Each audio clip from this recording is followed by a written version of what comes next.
you to see that like check tomorrow when commissions run. The commission's going to run tomorrow. It should, Um, hopefully. It's the oh, you're plan. recording it already. I Okay. just recorded. So, hi everyone. We are talking just quickly about placements, and a big thing that is coming up for people is what is a placeholder. So, when you are first starting out your business, you might not have a builder lined up straight away to place on your front line. So, if you don't have a builder, but you're starting to do classes and enroll people, you want to structure that volume so that it is most advantageous to you in the future. So, imagine that you just sign up and you're going to go do your first class and 5 people enroll. You don't want to put all 5 people on your front line, because in the future, when they're all ordering on LRP or reordering, that volume is all just sitting on your front line and it's not sitting in a leg. And you know that when you want to start building towards Premier, you want to have 2 legs or 2 branches that have each hit 2,000. When you go to silver, you want to have 3 branches that have all hit 3,000. So it's such a shame if you over here on your front line, you've got someone who ordered 200 PV because they wanted to get free Immortelle, someone who ran 125 LRP, and you really need the volume in these branches. So to avoid that happening, if you don't have a builder right on the get-go, you create a placeholder. So you're going to sign up somebody on your front line, someone like your grandma or your auntie, someone that you have a conversation with and say, I need to sign you up with a doTERRA account. You don't need to do anything. You know, if they want oils, great. That's even better. You know, like get them a set of oils. But if they don't, you can just do the $35 membership. You need their details to create the account. And then as you start enrolling people, you can be placing them underneath the placeholder. And so that means that you're creating a tree, a branch of your tree, sorry. And when you do find an awesome builder, you can pop them into that spot. So you just want to be really clear up front with the placeholder, and you want to make sure it's someone that you're close to and someone that is not interested in building and that is willing to sign a piece of paper and hand over that account to somebody else.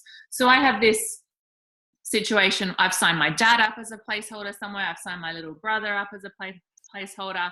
It was actually really hilarious because my little brother is adorable, and he came over from Australia to visit last year, and I had signed him up and like placed a ton of volume underneath him. So in the mail one day, like I got my certificate for going diamond and he got like a certificate for going like executive, and we like took a photo with our certificates and sent it to mum. That's hilarious. So does that make sense? So it's handing over the account or transferring somebody in is just a matter of the new person signing a piece of paper and the placeholder signing a piece of paper that gets submitted to placements at doTERRA. Obviously use your silver or above upline to help you get the paperwork submitted into account management, and they will just switch that over. And what happens to the placeholder, in case you're wondering, so here's, you know, my dad, I get him out, he actually just bumps over and still sits on my front line as an inactive account.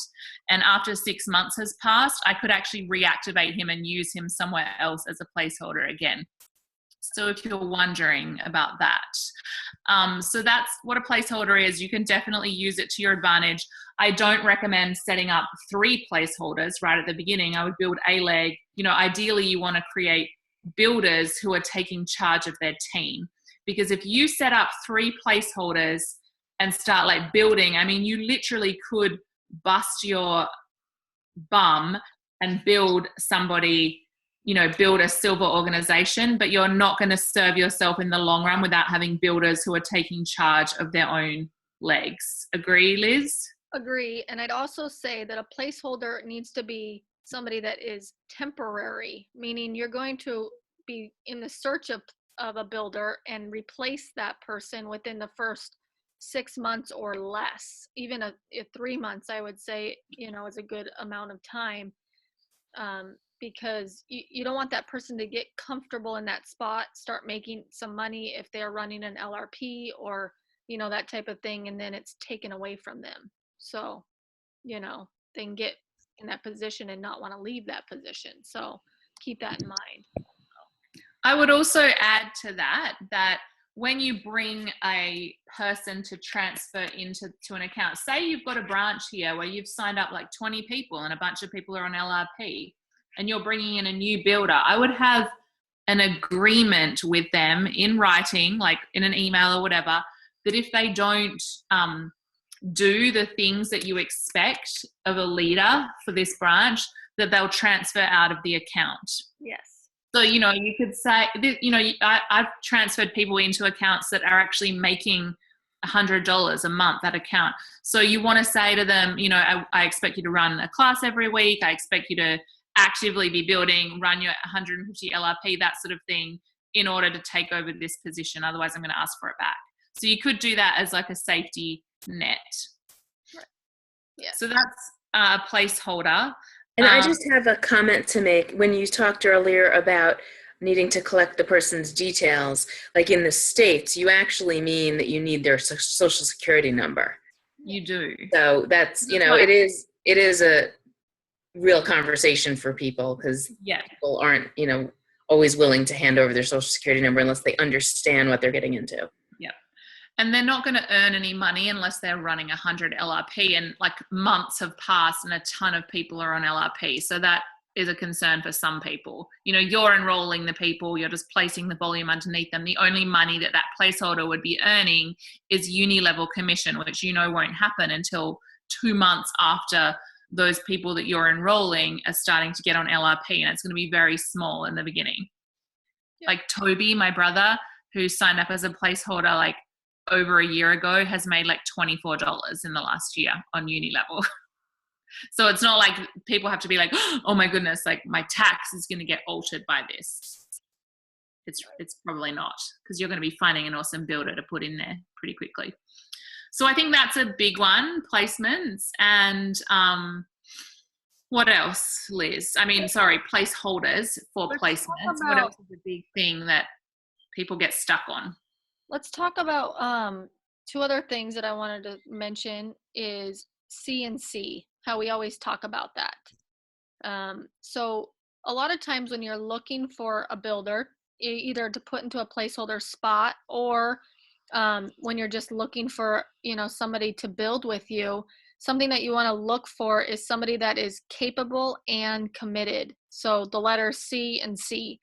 And that's something that Em and I learned right from the get-go, was looking for people that are very, committed to doing this as a business, and very capable, meaning they can actually go teach a class, know how to log in on the computer and enroll somebody, follow up with people. This, the simple things that seem simple but aren't as simple if they're not being done consistently. I was having a conversation with actually somebody in a cross line from me today, and we were talking about this whole, kind of capable and committed. And I lost my train of thought. It dawned on me though that you really need to be consistent, and that's really going to, be good for even the placements and strategy, because if you're consistent, you're going to have people to enroll. And really, when it comes down to it, placements is going to become a process of learning when you have people enrolled. So the first step really is to enroll people so that you have somewhere to place them, and have, this tree that you've built, and and so you have, where to structure. But those things come up as you build. So the things that you need to keep in mind are the placeholder thing, I think, is pretty much the number one thing if you don't have somebody to build with yet and you want to start building. And then the other thing is kind of having that conversation with people about, do you want to use the oils? Sitting down with them and talking to them to see if they're not just a user, but using the oils, or if they're interested in sharing and building, a business. And then the other thing that I'd like to say is building the business is I hate that word, building a business with doTERRA. I think it's more like a lifestyle change. You're having a lifestyle switch or mindset switch in what your whole life is like. And I'm realizing that now that my husband and I are over in San Diego for the whole summer with our kids. And, we can live anywhere now. We can do what we do from anywhere. It doesn't matter where we're living.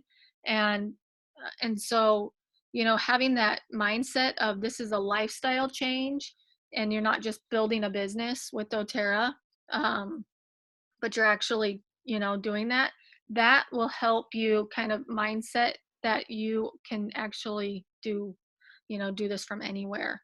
And if you're talking to people and you're enrolling people, then you'll have questions about placements. But I think really what it comes down to is if you have people that you're enrolling, then we'll help you figure out where to place them to get the most out of it. And I think, you came to me probably, we bounced ideas off each other, but I mean, you still do it. We still do it. You'll say, oh, I'm enrolling this person and I think they've got so much potential. Where should I place them? What should I do with them? So I think that's super key is talking to, your mentor, your upline about an individual. Oh, you taught a class, Lisa, and you're going to enroll 5 people. Where should I place these people? And luckily you have 2 weeks. Does everybody know that? You have 2 weeks to move an individual. So if you do end up enrolling them somewhere and you want to move them, you have 2 weeks to do that from the time they enrolled, which I think is super key. Yeah, let's talk about that for a second. So you have the 14 days, but you can move them one time. It's not like you have 14 days to like freely like flip them around wherever you want to. Mm-hmm. So some people teach like sign everyone up on your front line and then go in and decide where you want to place them, which you can do that, but you want to definitely set some sort of alarm or put something on your calendar, like remember to move those people, because I have done it. We've all done it. We've forgotten to move the people and they're sitting on our front line. And that is a huge bummer when you're trying to rank advance and you needed that 225 PV under a leg. So what I like to do is place them where I think the best spot is, and then I can change my mind about that. But if I put them on my front line, think about where to put them, and then wish that I'd done something else, you can't make that decision 2 times. The other thing is wellness or a wholesale customer versus a wellness advocate, which I think we should address.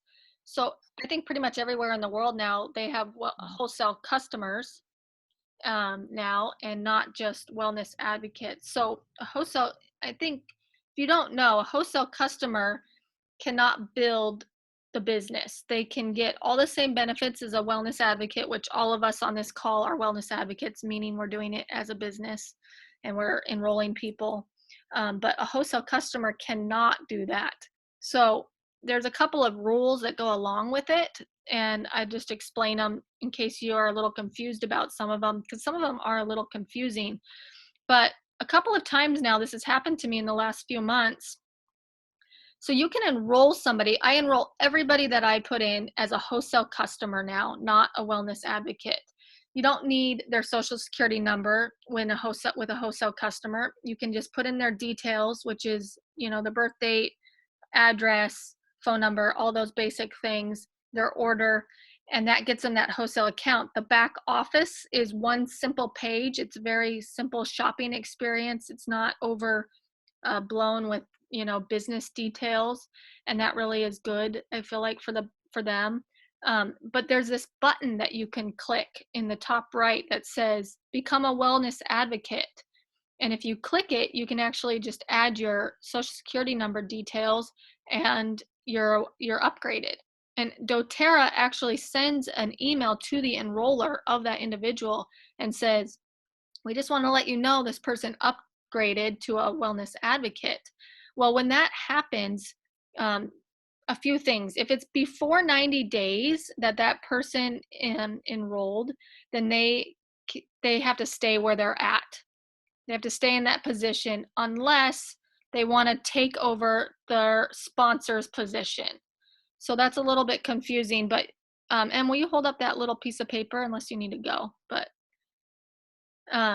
so if the top person was a placeholder and the person directly, one of those 3 spots below, wanted to replace that placeholder in the first 90 days, they could replace them. So if you have somebody that you think might possibly want to, build this business, I would say sign them up on that sponsor's front line, test them, interview them, see what they do, have them plan some classes, that type of thing, have some really good conversations about the business with them. And if they do that in the first 90 days, you can actually replace that person that is a placeholder above them. If it's after 90 days and they upgrade to a wellness advocate, you actually have 14 days to have a second move, and you can move them anywhere in your organization. And you can also replace a placeholder if you want. So to move somebody either in the first 14 days or in this scenario, which believe me, took me so many times to hear this, to wrap my head around it. So if you're like, what? Like after 90, it's just ask your upline. It starts to make sense. That will show up in a sponsor move section of your back office. So if you don't know about this, go to the team tab, and then you'll see a little list of things on the side. It will say sponsor changes, and then those people that you just enrolled will show up, and it will tell you how many days you have left to move them. And so the same thing when somebody upgrades from a wholesale customer to a wellness advocate and they have been enrolled for 90 days, they will show up in that sponsor move list. Yes. And you'll be able to choose where you move them yourself. So that is really awesome. So for you guys in Australia, this is, a change. So it's hard to wrap your head around it, but it has been awesome. We've had it now for 9 months or something. Yeah. And it definitely is there to help us because, I've had some awesome builders pop up on, my 3rd, 4th level. I could have really used them in a different part of my organization, but this was before any of this. There was no option for me to move them. I just, had to work with them where they were. So this just gives you the opportunity. If you have a rock star coming on board, you can really choose to place them somewhere where you can focus the most on them. Oh, I thought of something else that I need to say. You do not have to rank advance off of your front line. So I don't know if you guys understand that, but I thought I would explain it. So as long as you have the enrollership of the individual down one line, you can rank off of them. So if you don't know what that means, I'll explain it. So I'll give you an example. Christy, who's on this call, she has 3 people on her front line. She has a very organized organization. 2 of them, she qualifies off of her front line. The other one, she actually has somebody down on her 2nd generation that she qualifies off of. So she doesn't need to call off the front line because she has the enrollership of this girl, Jamie, that's down on her 2nd generation that she qualifies off of, who goes Premier. Thank you, Em. So you could go, if you wanted to go silver, you could go silver off this person, and this person. You need 3 elites in separate legs. So you can't go silver because this person is elite, this person is elite, and this person is elite. 3 separate elites, but they don't have to be on your front line. This person could be here. It could be someone under them that you have the enrollership of, someone that you enrolled. Right. So, yeah, I hope that makes sense. But I think that's a misconception that a lot of people have, like, oh, they're not on my front line. I can't rank. Yeah. As long as you have the enrollership of them, you can rank. So, any other questions? So for that example, you can have an elite on one leg, an elite on another leg, and then the 3rd elite could be in one of those first 2 legs? Nope. No, it has to be in 3 separate legs.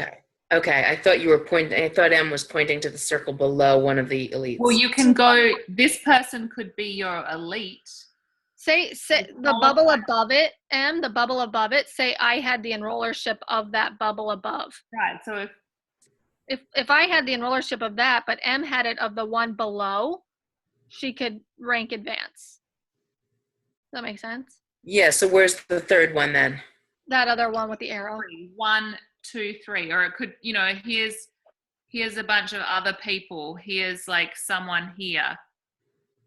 So you could rank advance off this person here if these two people were duds, not doing anything. Right. So that's one. That's 1, 2, 3. Right. They have to be in separate legs. They have to be on your front line. Off of your front line. Okay. Yep. They can't be down the same. You couldn't have like one rock star leg and then, Right. you know, 3 other duds and go diamond or something. Right. Got it. Right. I gotta go, you guys. Okay. That's fine, Em. Bye, everyone. Bye. Bye. Does anybody else have any questions about any placements we can think of? So I put up a video in the, I just posted it. It's a really good video. It's an hour long, but it's Haley Hobson and Jessica Moultrie, who are both presidential and beyond diamonds. And they do a placement strategy, and I found it when I was kind of looking at what to talk about tonight. And so I put it up there on the Grow Oils page if you guys want to watch it. It's a really good video that goes over a lot of the same things that we're talking about, but might be a good one to watch, because I know for me, it helped me a lot if I watched multiple videos and heard it like 3, 4, 5 times before I could feel like I could go and teach it to somebody else or wrap my brain around it and not, you know, have struggle understanding some of these things. There is definitely a lingo and language to doTERRA, and you know, it takes a little bit to get to wrap your brain around it. So check that out if you have time. It's a really good video. So anything else anybody has? No, everybody's so quiet. Okay, well then I'm gonna leave it at that and say we'll see you next week.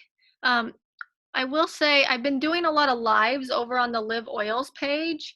So if any of that information you feel like you want to tag any of your people on, I'm trying to do more things like that just for furthering education for you guys and for, you know, anybody that you've enrolled that wants to learn more about oil use and how to do, you know, do things with your oils. So keep that in mind. So, all right. Thanks everyone. We'll see you next Wednesday. Bye. Thanks, Liz. Thanks, Margaret.